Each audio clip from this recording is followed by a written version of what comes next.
Всем привет! С вами Попкейк ТВ, и это эксклюзивный выпуск новостей. Сегодня звезды российского шоу-биза расскажут, как они относятся к Всемирному дню смеха. Дело в том, что у нашей группы 1 апреля день рождения. В целом наш коллектив начался, как первоапрельская шутка, которая не заканчивается никогда. Я так не люблю праздник, потому что я так серьезно ко всему отношусь, и когда меня в этот день начинают лгать, беспощадно лгать, мне становится очень грустно. Я ненавижу розыгрыши. Я очень люблю смеяться, над собой, но я ненавижу розыгрыши, потому что розыгрыши это игра на твоем доверии. Я очень доверчивая, я сразу ведусь, и я дико обижаюсь, потому что это значит, кто-то меня обманул. Даже, в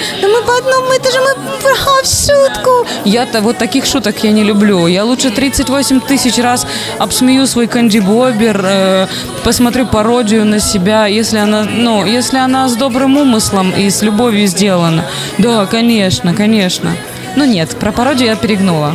Не заценишь? Не заценю, нет, буду фыркать, скорее всего. 1 апреля был, я помню, что я должна была лететь на какие-то гастроли и разыграла своего директора, вот Анжелу, она тут стоит, до сих пор заикается, вот, потому что, она звонит мне, говорит: Анечка, ты подъезжаешь к аэропорту, уже вот самолет через 40 минут.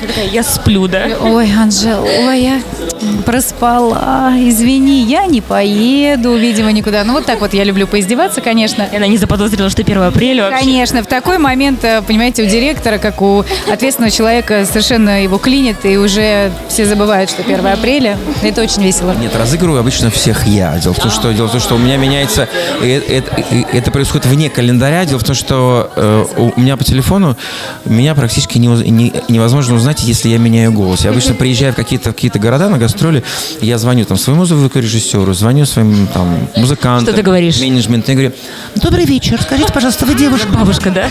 Нет, как девушка. Нет, как тёлка. Алло, добрый вечер, вы девушку не заказывали?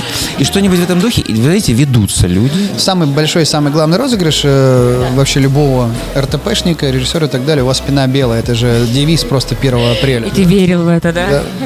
Проверял.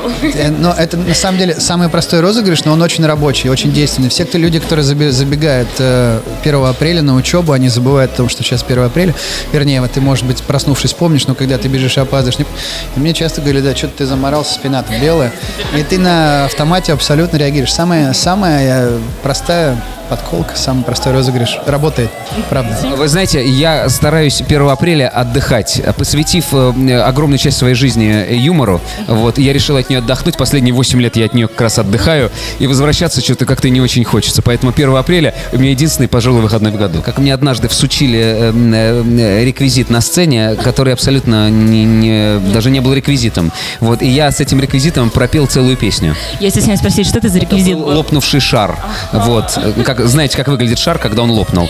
Вот, ничего хорошего. Всегда на позитиве, вне зависимости от дня на календаре. Варвара Коко, Екатерина Чупина, Попкейк ТВ.